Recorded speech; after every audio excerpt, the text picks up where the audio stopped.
You are listening to the F11 Photography Podcast.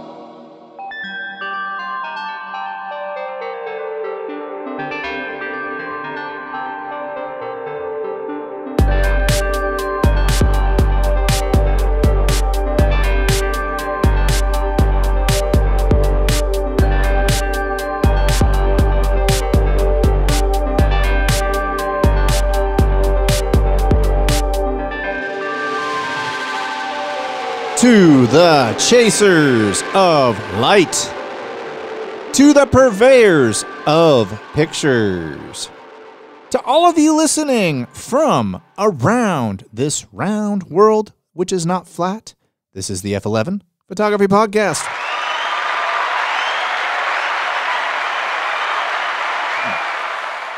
I am your host, Kevin Deal, along with your other host, Mr. Brandon Gorrie. It's good to be back. It is good to be back. What do you got going on this weekend? This weekend, I got a whole lot of editing. Where I work, we're releasing a very, very interesting, fun product and project for your budgeting. So if you suck with finances, we got something for you. But apart from that, we're here in the studio recording with you, Kevin. I just got done shooting 2 of 3 days of a campaign for a Brazilian jiu-jitsu company. I did take 1,200 shots, so I usually don't take a lot of shots. This time I did take 1,200 shots because we shot so many different looks and so many different combinations. And I did it on my Fuji GFX 100S. I usually use my Canon. But as we were in exploratory talks and we were talking about the aesthetics they wanted, I was like, hey, which shots of mine do you like the aesthetic of for your campaign? And like almost all the ones they chose were shot on the Fuji GFX. So I was like, okay, cool. So guess how much hard drive space my transfer took over the 2 days? How much hard drive space do you think I used for this still shoot? Oh, gosh. What, like 700 gigabytes? It wasn't that much. It was 300 gigabytes. That's still egregious. For photos, man. For photos, yeah. Now, every time I'm like, oh, your eyes were closed on that one, delete. I'm like watching my hard drive get so, like, some more, I'm like, holy fuck. And so, yes, it was overkill, but it's that sensor, man. You can't go wrong with that sensor. It's just such a gorgeous sensor. And maybe we should do I think I know what one of the things we're going to do in Vegas is. I'm going to try your Z8 out, which is a brand new badass camera, and you're going to try out with native lenses. You're going to try out the Fuji GFX. Yeah, I was thinking about this in the shower the other day, and first of all, those self-portraits I took of myself, I made a mistake by using the remote on my phone to shoot them. And when you select download as 2 megabytes per photo instead of the original, funny little Nikon bullshit glitch is it also takes and puts those on the SD card at 2 megabytes a shot. So even though the framing is huge, it's a like big photo, it's 2 megabytes of data. And when I went to edit them on Capture One, I noticed obviously the sliders had a lot more pull on those pixels, that had a lot more influence. And it was lovely. And so I got to thinking, like, is a lot of data, is it sometimes too much to get the look you're going for? Because you have to do a lot more to get there. Having so much dynamic range, your sliders aren't going to do as much. It's going to pull in certain areas and not others. It's going to leave them completely unscathed. What do you think about that? Have you ever like come across that sort of idea? Yeah, I mean, sometimes it is just easier to shoot on smaller megapixel cameras for that very reason. Like, when I shoot on my Fuji X-T20, the files I edit in seconds. I'm like, okay, I basically get my color, my highlights, my shadows, all that kind of dialed in, and then I start zooming in on the face. I'm like, there's really not a lot of stuff to edit out. And so yeah, whereas with my Fuji GFX, that's definitely not the case. Now, the flip side of that, of course, is that this campaign I'm shooting for, they're like, hey, we want a blown up picture of our logo on the person's arm. And the logo might be the size of an orange. I'm shooting them from 10 feet away. Yeah. And they want that motherfucker big. Boy, having a 100 megapixel camera certainly is fucking great in that situation. Yeah. Another great situation to have a high megapixel camera is if you look at work by now blown up famous photographer Jack Bridgeland. You look at his work and he abuses his pixels in his photos. He edits the hell out of his photos, and I think a 20 megapixel camera just wouldn't have the give to do that. He might honestly be using a 20 megapixel camera. If he is, I don't know how he does it, but that extra dynamic range and that extra data gives you a lot of room to manipulate colors in your favor. Yeah, I mean, at the end of the day, sometimes I shoot out the high megapixels just for myself because I am a pixel peeper and I love like looking at that fine detail that it gives me. But yeah, let's shift to today's sponsor and get started with episode number 48. Cheetah Stand is an awesome company based in the central United States in Dallas, Texas, and yes, they do have the name Stand in their name. However, they do a lot more than just that.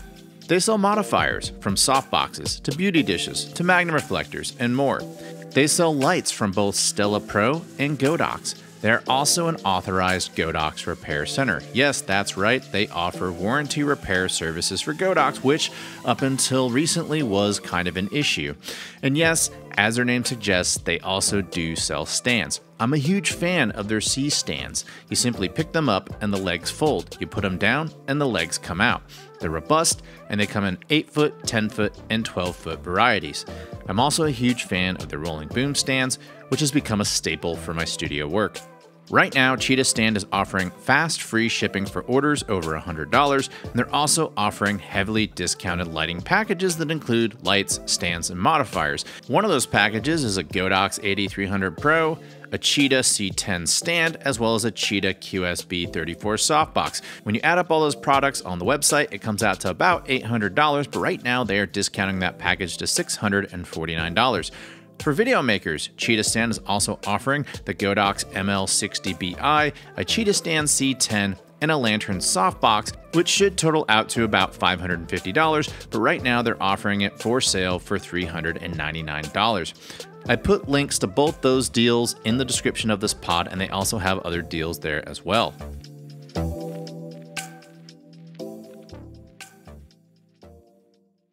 Hi, I'm Jordan Groby, and you're listening to the F11 Photography Podcast.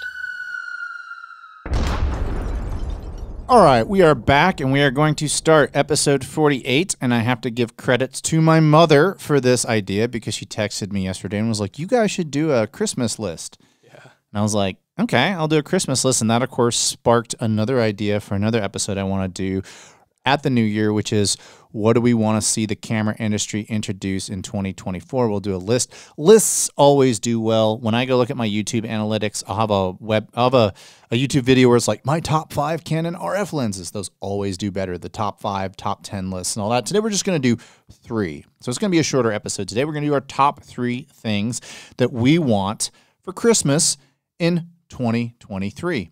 Brandon, do you want to start with your number 3, and then I'll do my number 3? We'll go back and forth today. That'll be the format. So what is the number 3 thing you have on your wish list? All right, well, first and foremost, I want to start by saying that my mom, too, texted me, and she was saying, Brandon, what do you want for Christmas? And me being my loving son, I don't want to accost my parents anymore. I don't want them to buy me anything for Christmas. So I would like to get them things, but I guess for my number 3 thing that I want on my list, it's very simple. It's just a Profoto D1. You know what I mean? A Profoto D1. You've got a Profoto D1 you can borrow mine in our studio. It's right there. I didn't know you had the D1. Yeah, I have a D1. All right, so Brandon got number 3. Wow. All right. We're starting really strong today. All right, so we're going to hit the reset button here. I'm going to talk about my Profoto setup. So I have a couple Profoto triggers. So if you go out and purchase a Profoto trigger or something that is compatible with. That's what I want. I want a Profoto trigger. All right, he amended. And, new information. I would like a gel set, a magnetic gel set for the Profoto system and a trigger so that I can use and exploit Kevin's Facebook Marketplace findings. Yes. So I have a B1 for location with 2 batteries, and I have a D1, which is right behind you in that Pelican case. And you can see that there's the cable for it to plug it in. So we have a D1. It's the 500-watt model. Oh. So, yeah, dude, after using the Pro Photos in New York all week, oh my gosh. they're good. I mean, I love Godox. I think they're awesome. I think if you're on a budget and you're getting into photography, that stuff is fantastic. But yeah, I mean, there's just something, the Pro Photo stuff is very robustly built. It's very, it's just like a good rhythm to shooting with it. You get into a groove with it. I used to never shoot with the audible sound that tells me that my recycle time is done. I do it with Pro Photo. I just love the rhythm of the sounds and everything. It's a good experience. You want to hear something interesting? Is I was talking to a photographer in Austin, based in LA. They were here for a little bit, and they went and they don't have a lot of equipment from what they're saying, but they went and they jumped off a cliff and they bought a Pro Photo strobe setup. I thought you said they were that they like died when they jumped off the cliff. No, they had very, just very, very mid-level equipment, like just mid-tier, like most people do, but they did have a Pro Photo lighting setup, and they said that in LA, that has gotten, just the simple fact of having Pro Photo has gotten their foot in more doors than anything else. Branding is a thing. Yeah, that's crazy, though. Yeah, and that's always been the struggle for me is because... well, I guess I'm going to talk about my number 2 thing rather than my number 3 thing because I also have a Pro Photo thing in here. So I want maybe a Pro Photo A10 or an A2. Because remember in the episode of What's in Our Camera Bag when I was telling you about how I've completely redone my location setup where I have the angler softbox and then I have the little magnetic thing where it sticks in the back. Well, the Pro Photo A10 or A2 are the same size, so they can work with my Angler softbox. But to your point about Pro Photo branding, the Angler softbox is made in the exact same factory as the Pro Photo softbox in South Korea. It's the same exact softbox. The only difference is Pro Photo made a slight adjustment to the handle on it. Both are robust. Both are great. The Pro Photo is $300 and the Angler is $150. Yeah. But for some people, that logo gets their foot in the door, so they spend the extra $150. That's like where my threshold is, where I draw my line. I'm like, no, I'm going to use the fucking Angler. Like I will make up for it with my fucking photography. I'll just try harder. Yeah. Yeah, I can't. Now, that was one of the reasons why I have a Pro Photo. We were talking about in our last episode of Facebook marketplace finds. There was a guy who was unloading Glow softbox, and I have 2 small Glow softboxes, but he was also unloading a Pro Photo umbrella, and it was like that and a bunch of backdrops and a bunch of stands. It was like $80 for everything, and I was like, dude, that fucking Pro Photo softbox new is like $110. I mean, not softbox, umbrella new is like $110, and it has a Pro Photo logo on it. Yeah, I did buy that one for the logo because it's a fucking umbrella. It's a rear-facing umbrella. Like, I can go buy anything from Glow, anything from Westcott. It's the same thing. But, yes, I literally bought it for the logo, and I take it on shoots, and people are like, ooh, Pro Photo, It's sad, but, I mean, don't get me wrong. There is something just beautiful, elegant, and, like, higher, transcendent about Pro Photo gear. It's more it's refined. Brown color is even more so. I'll never even touch that. Okay, all right. Here's a tip for all of you out here. Don't ever look at any Carl Taylor photos on the holiday or YouTube videos on the holiday season because his equipment, like I was looking at Broncolor. I was looking up how to do cinematic lighting for photography instead of video. We just did our video episode and I was just like, how the hell do I get the softest light possible? And this photographer was like, well, I use a 5-foot Broncolor softbox. And I'm like, $5,600 for the fucking softbox. And I'm like, how can I do that? Like, it's a whole other world. Well, Peter Lindbergh would just use those gigantic scrims to get his soft looks. That's on my list. Of course, you need a fucking crew. That's how Annie Leibovitz does it too. No, hold on. Okay, on Amazon. Okay, this is my number 2. Thank you for bringing it up, Kevin. Because I want that lovely light. I don't want to pay for a scrim where I need a whole 10-foot frame to hold this panel that I have to then shift and everything. They're on Amazon for about $150. There's a 145 by 145 inch scrim that comes with its own stand.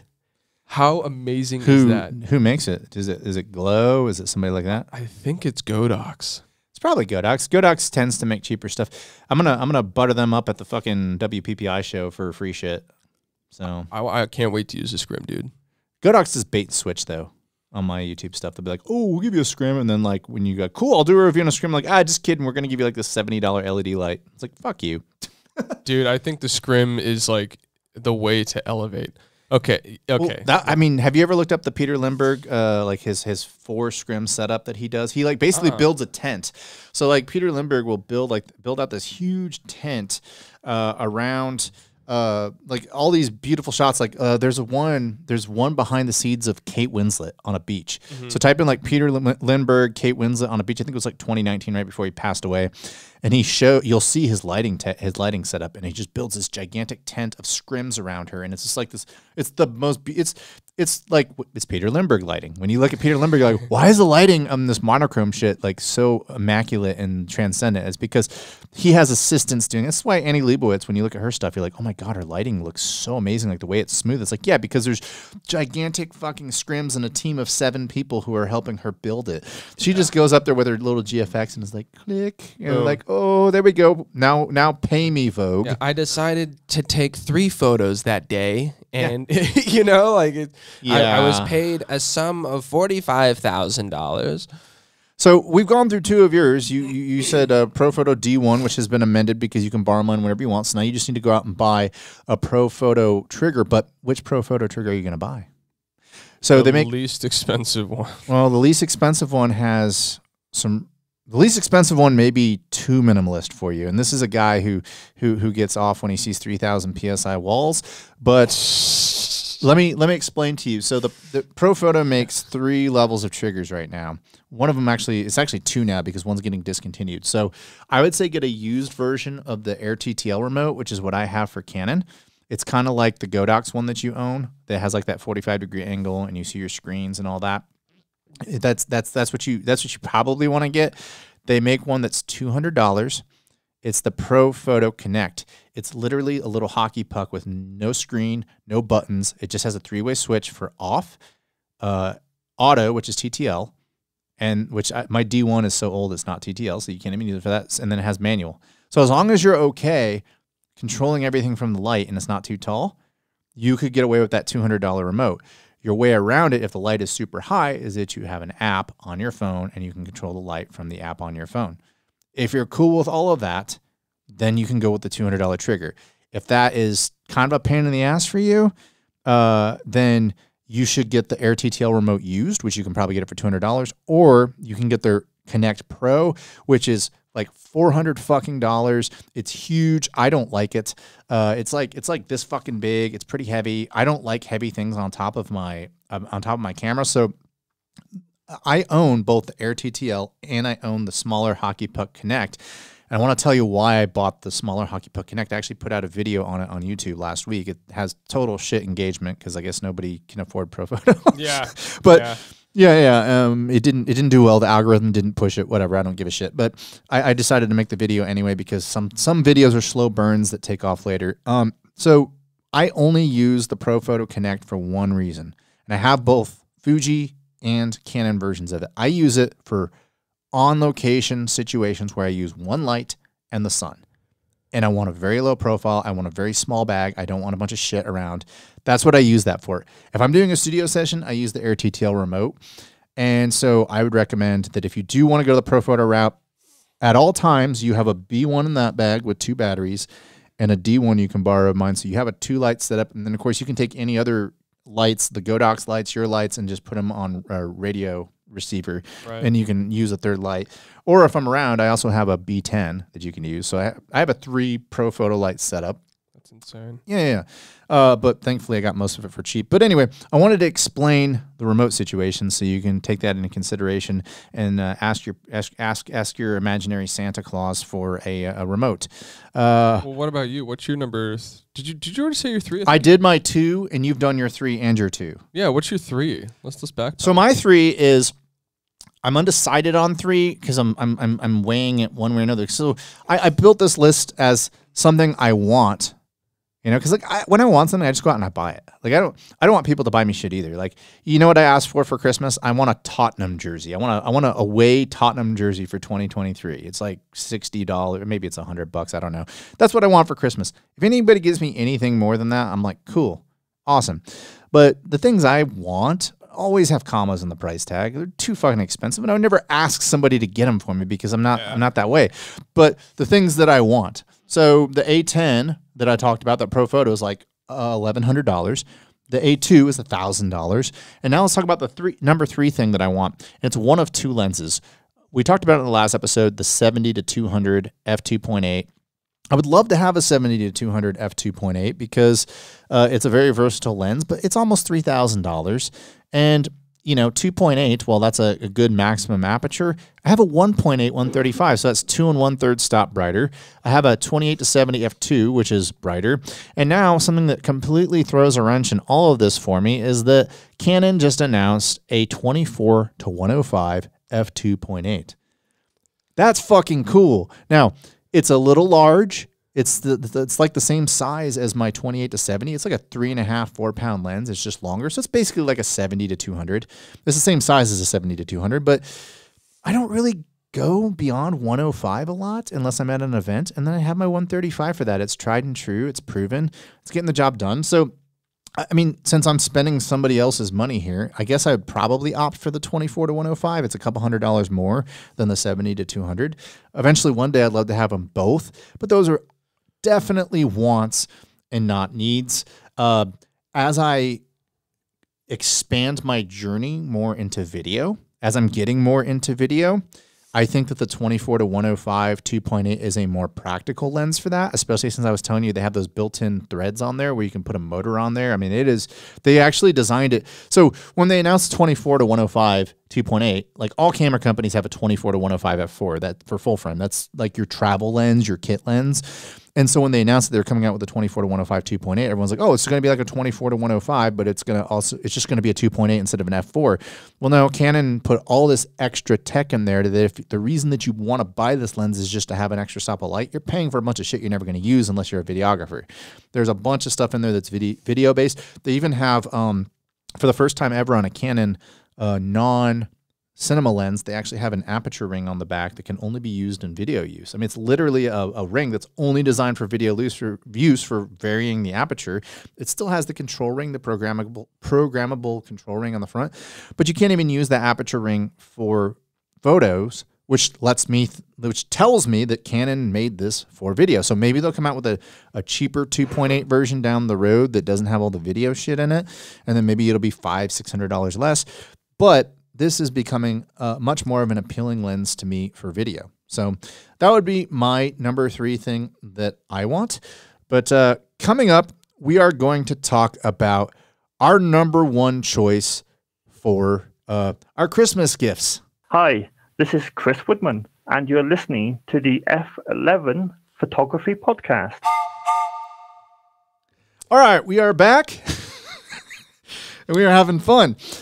We are talking about the top three things that we want for Christmas, our serious, not so serious list, because we would never, ever ask somebody to spend this kind of money on us because we're not assholes. Thank you. Yeah.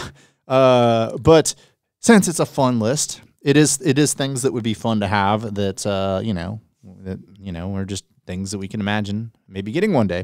Maybe I'll land a job to get me my top thing. But Brandon is going to go first, and he's going to tell me about the number one thing he wants for Christmas and why he wants it. So this isn't out of reach for me. I don't justify spending a lot of money very often. I just don't do that because I like compound interest over 60 years personally. But the top thing is an entire Mamiya RZ67 Pro 2 system, including Pro Mist filters and a tripod that I respect. The reason for this is because I've taken a little hiatus from doing a lot of photography. I've kind of burned myself out on that because a lot of my work that I've been doing hasn't I probably shouldn't be saying this on air. It's just not been inspired. It's just. Are we talking about Wednesday Addams? No, we're not talking about. It's not that shoot. It's just I've been doing so many shoots that are non-definitive for my entire work as a photographer. I've just been doing so much stuff that, like, are they passable, like, good photos? I think so, but like it's just been elevated I feel like they're all just elevated tests and model tests that I've been doing. I haven't been putting my own creative foot forward. I haven't been risking anything in my work for quite some time, and it's getting old. It's turning me. I'm getting bored, and so I want to put a lot more effort and a lot more creative risk into my work. And part of that journey, I think, is taking a lot of fucking time and setting up shots with a RZ67 Pro 2 because I want that color. I want that gradient fall off from the lights to the darks. And I want that process. I don't want to run and gun with a Z8 as much. Granted, I will be using the Z8 obviously for a shit ton of my work, but just to catch up on the creative side, I want a methodical process that gives out a fucking just massive negative that I can play with. It's funny you mentioned that. Yeah, the RZ67. Like I have like lists of things that I want to get soon and things that are like on the horizon. I've talked at length about the Mamiya 7, which is on my. I would say it's an honorable mention for my number one, but I'll probably wait until those used film camera prices go down a little bit more, as they are dropping, which is good. It's a good time to start getting into the used film camera market. Yeah, well, I also might add that I just set up my DSLR scanning thing, so like that cuts down on prices. I'm ready to like go into film again. Yeah, I'm that's something, you know, that may be something that I ask for Christmas, as a matter of fact, is there are some DSLR scanning things that are sub $500, like they're really good, that you can just stick your macro lens on the end of and you know. Oh, don't get the base plate, just use a tripod. I may do that, we'll see. But Negative Lab is a scam. Don't fucking buy anything from Negative Lab. They're hiking up their prices by hundreds and hundreds of dollars. You know, I haven't gotten too into the weeds on the research on that, but that's something that I'll look into. Andy Pham is always the guy to go to for cheap shit that works. He knows his stuff. But on your point of the RZ67, so Tyler Shields and I were talking about 2 years ago when I bought my RB67. He was trying to give me the hard sell on the RZ67, and at the time, because the film camera prices were going through the fucking roof, then I opted on, I'm going to sit the RZ out and I'm going to do the RB, because I will tell you that the RB lenses, like the 180 f4.5 is one of the most beautiful film lenses I've ever seen. You can get them for $99, even when the fucking height of inflation and the pump up of the market was happening. It's insane. But the other thing that gives me hope of maybe one day getting an RZ is the RB lenses work on the RZ. So I already have a bunch of lenses. I just need to go get the coveted 110 f2.8 and an RZ body, and make sure I get all my glass the way I want it to, like my whatchamacallit, my viewing glass and my prism finder, etc. So I may get the RZ one day because it is a better camera than the RB. But and it has glass that is faster than the RB, but I can also use the RB glass on it. And of course, if you get an RZ, you can borrow my RB glass, and you'll have more options as well. But so you're saying that the reason why you want to do the RB is to commit to a new film camera, so you can push yourself out of your comfort zone more, or what is the driving mechanism behind this? The driving mechanism behind it is. I love the 645. I thought it was a great step into the 120 format world, but it's not enough. It's size. They say size doesn't matter in certain areas of life, but man, once you scan a 6x6 or a 6x7 film, like I don't like shooting 35 anymore. I would rather just shoot on my Fuji GFX than shoot anything 35. I have a fucking big ass box of 35 millimeter that sits in my film, in my film containers inside my refrigerator, and it's like I actually like end up giving it away. Like Vanessa Joy let me borrow something, and she hooked me up with some stuff, and I was like, oh, here, have some Ilford HP5 because I know you shoot 35 every now and then, and I hooked her up because I was like, I never shoot my 35 millimeter film ever. Yeah, I mean that's. Like, I will say that shooting my Nikon F2 out and about with no care in the world is a very, very wonderful experience. It's one of the best made film cameras ever made, competing with Leica for its time. But yeah, dude, it's just like that 6x7 negative. It's so palpable and so visceral that even compressed on Instagram, you can tell it's a 6x7. Like, it has such an amazing dynamic range, and we had a whole episode on this, and we postulated and we talked about like the scientific and technical reasons why it leaves such a lasting impression for photography, but not going into that, it's just you can tell, and I want that level of quality for some creative projects I have coming up that I could capture on digital, and I probably will in order to do some test shots because I don't want to risk too much. But I want that Portra 400 fall off and that color accuracy of emulsion for my work, and I want to slow down a little bit. I think that's just the direction my photography is going. It's I kind of teeter back and forth from high output versus high quality output. So like 2023 has been a year of me just shooting test after test after test, like shooting all that stuff. If it's not paid work, it's test work, and I'm burnt out. I don't have any more more juice in me to do that. I'm like, okay, we're gonna do the same key light setup in black and white. We might have some spontaneity on the spot, but like otherwise, it's so much work for very little creative flow. So that's where I'm going. And by the way, Brandon was referring to episode 20. So if you follow this podcast and you want to check out our medium format episode, that's episode number 20. If you want to scroll through our index or catalog and check that out, talking about that medium format look. And I agree with Brandon. When we come into the holidays, which we're at right now, we're recording this the week of Thanksgiving. This will probably be released well into December since it's an episode about what we want for Christmas. I've been doing a lot of testing this year, and I'm in the same boat, testing paid work.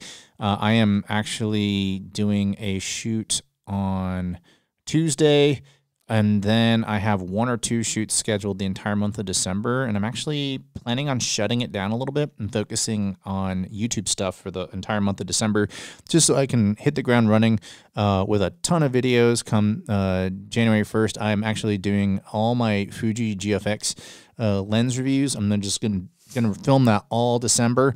I'm gonna put out, my resolution for 2023 was that I wanted to put out more Fuji videos, and I did. I put out way more Fuji videos than Canon videos, actually to the point where people who follow me for Canon stuff started remarking like, hey, when are you going to put out another Canon video? And I was like, man, I bought a whole bunch of Canon shit, and Canon hasn't put out anything new that's like made me want to go out and buy it and fucking do a video on. So, but anyway, I'm gonna kind of take a break from a lot of the testing. I am going up to Dallas the week of the second week of December, and I may do one test shoot with Wallflower while I'm up there. But that's really all I have going on for December. But I'm in the same boat as you, man. It's like I need to do that artistic reset. It's coming up. I'm feeling it. And that's what it is. Yeah, you got to do that. But I guess now I will talk about the number one thing that I want. I had the honorable mention of the Mamiya 7, which I'm still going to wait for that to go down in price. My number one thing that I want that is totally frivolous and I don't need it, but it would be kind of cool to have, is the newly announced, newly released Fuji GFX 100 Mark II. $7,500 fucking dollars. That's just a lot of money at present time.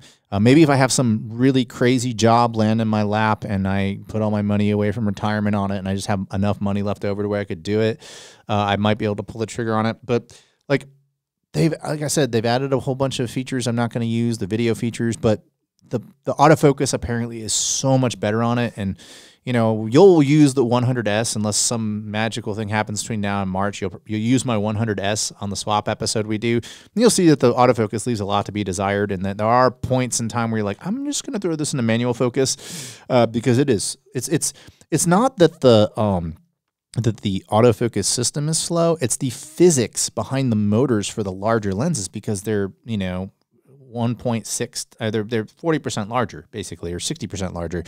And so and that's actually been kind of the newer 100 Mark II on the older lenses. you'll see that the eye detect is totally keeping up with the eye, but then when you actually hit the button to focus, there's such a latency between the time you hit the button and then the motor actually focuses the lens that the person might fall out of focus. And it's like, it's not about the design of the camera, it's really about the design of the lenses. Like, unless they come up with faster linear motors, things like that can just really, really rock it out, it's going to be hard to combat that. And then there's a couple disappointments, like the shutter sync speed, which, by the way, we didn't talk about that in our video episode. That is one cool thing about that Sony A9 Mark III, that global shutter, is that shutter sync speed no longer matters. You can take 1/6000th of a second shots and you won't be in HSS. Wow. Yeah, so, and I think it's like all the way up to some insane capturing a bullet, like 1/80,000th of a second or something crazy, like faster than most flashes go, because most flashes shoot like up to maybe like a 20,000th. Most of them stay around 1/5000th.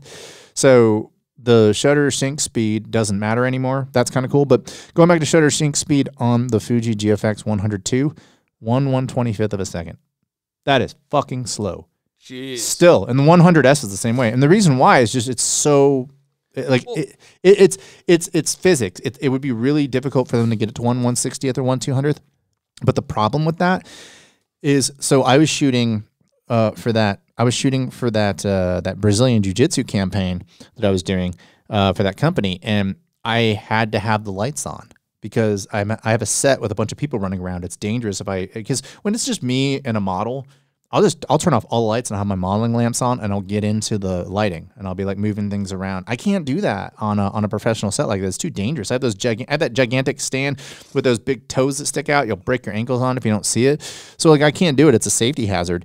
And so I have to shoot at 1/125th because that's my sync speed. I'm not going to throw it into HSS because it's inefficient. There's shifts and exposure and stuff, and I need to be able to control what I'm doing. So the only way around it is I have to stop the fuck down to like f11 and shoot my strobes at like full power, like 1/1, which means my recycle times. Now, thankfully, it's such a slow camera, I can't have a model really flow pose anyway with the Fuji GFX. It's just not designed to do that. It's too slow. But nonetheless, that sync speed's terrible. But to the point of the episode, my number one choice would be the Fuji GFX 102. Because there are some cool features in it. It would be great to have the new Reala film simulation. But yeah, that's my list, man. So yeah, all right, here we are. We're 37 minutes in. We've got our lists out the way. Now let's talk about like practical things that you would like buy yourself for Christmas that were justifiable. It's like a once a year purchase that you just, splurging. What is that purchase for you? Well, nothing on this list. Maybe the ProPhoto A2. Really? Yeah, number 2 on my list, maybe for a splurge. But I'm actually thinking something that's somewhat frivolous. So I have my beauty dish that has the silver. I'm actually letting someone borrow it right now, which is why you don't see it in here. I have that beauty dish with the silver inside. I'm actually thinking about getting a beauty dish with a white inside. It's like $80 for a 22-inch. I really like that idea because I'm veering away from hard, like ridiculously uncontrolled light. Like, I don't think I want to use silver for anything anymore. Depends. I like silver. It depends. Like I go through phases. Sometimes I want silver, but like, so for instance, if you have like an African American dark skin subject, a beauty dish will like make them sizzle. Like it's just like, holy shit, like, oh my God, I got so much post-production work. And so I actually ended up buying a sock because I didn't have a sock for my beauty dish. I forgot to bring it in because I don't even have my beauty dish on me today, but I bought a sock for it. And I do want to eventually buy a white beauty dish and then put a sock over it. And then I think I'll have a proper beauty dish for darker skin tones that'll even it out and chill it out a bit. Because a beauty dish is somewhere between your hard light and your soft light. And I have a very hard beauty dish. Now I want a little bit of a softer beauty dish. So that's kind of a splurge purchase. But I think I'm one ProPhoto light short as well. So I don't know if I want it to be an A2 or if maybe I'm going to look for another used B1 or D1. I don't know. That's what I got to figure out. That's the answer to your question. It's one of those. I'm going to get a gel pack for your flash points. So Kevin's got flash points. He's got the 600s, and they have these like dome light bulbs. And you can actually get a gel system for those light bulbs. It's like they come in like these crosses, and you slide a heat-resistant ring over those things, and suddenly you can just gel the bulb, so you're not worried about like, oh, do I have to use like a barn door system where it's only hard light and there's no way to like, you know, diffuse that practically.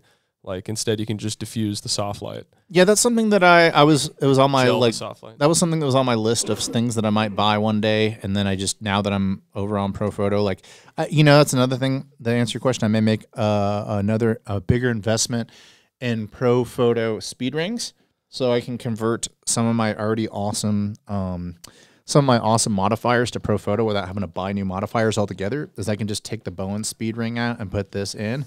As long as I keep a screwdriver handy, if you know you need to use my modifiers and you want to switch it back out, you can just take this out and then put the Bowen speed ring in there, and then you're good to go. So I'm also thinking of like doing like. Of course, you could just go to ProPhoto since you got a D1 now. You can just get a trigger and use the ProPhoto stuff. That's true, but like nan lights.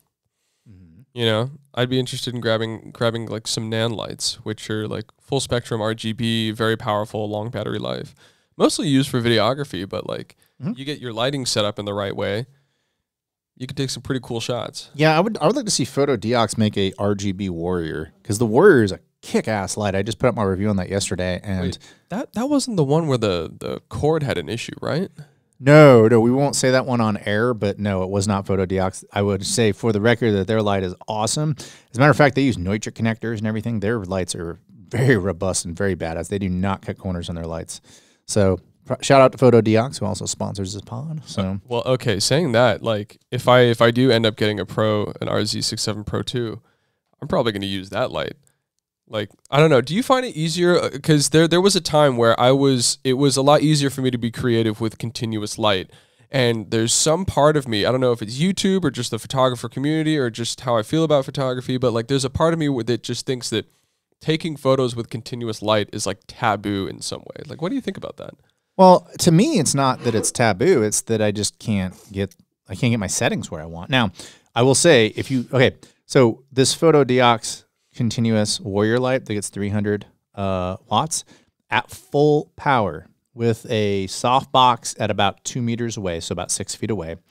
I did a test on it with my it wasn't my GFX, it was my Fuji X-H2. I was able to, at ISO 400, so you're going to have to use 400 speed film, at f4.5, which on a medium format would be closer to the most wide open part of that lens. And of course, because this medium format, it's a much more shallow depth of field, at 1/125th of a second, that's what I could get out of that. Now that's with Tatum, who was the model, with her eyes squinting because it was bright as fuck, because this thing was at full blast.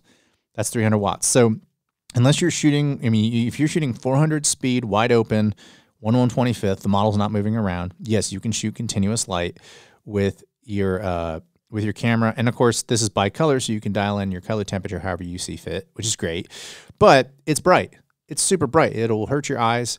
You definitely need to use, you need to soften it.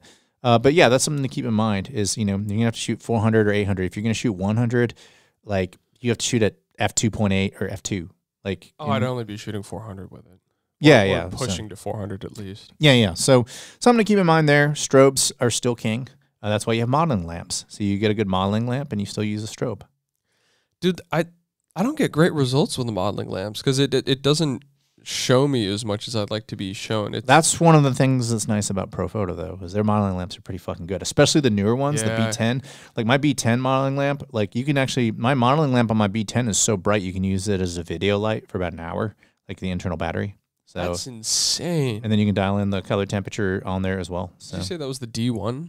The B10. The B10. Now they make a B10X. Back to our previous episode where we talk about buying a generation earlier.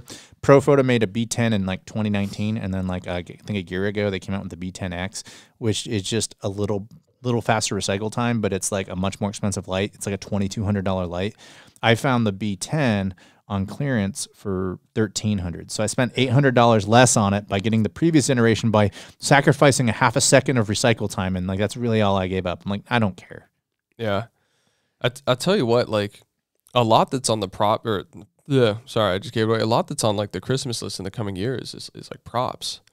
It's Etsy stuff. Your Mr. Rogers puppets.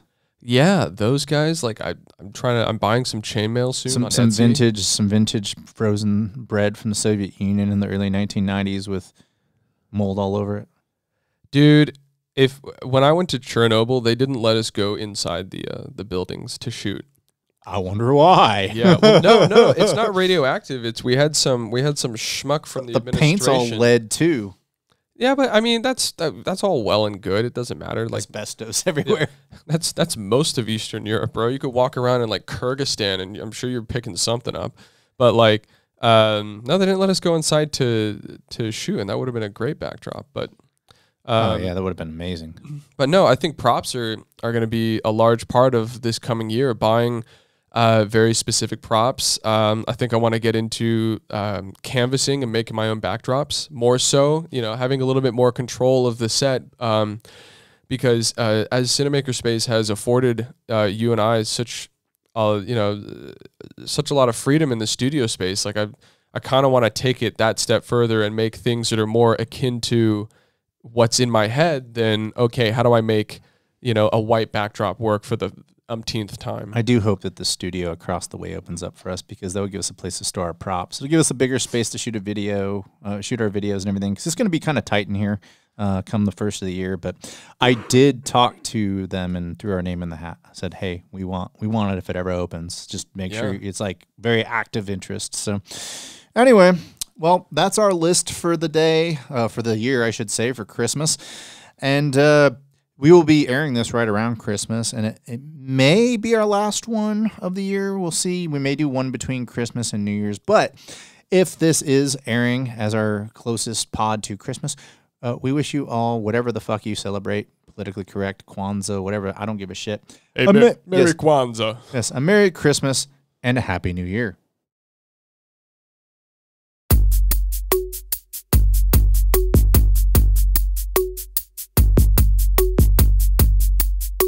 That does it for today's episode.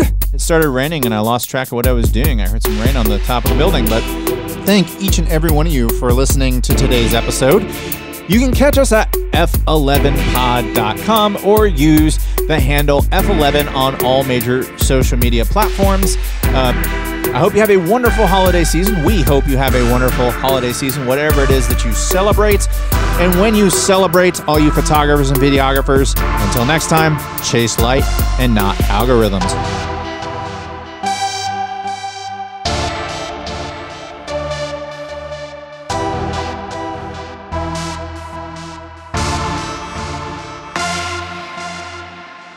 Thank you for listening to today's episode. For more information about this podcast, go to www.f11pod.com.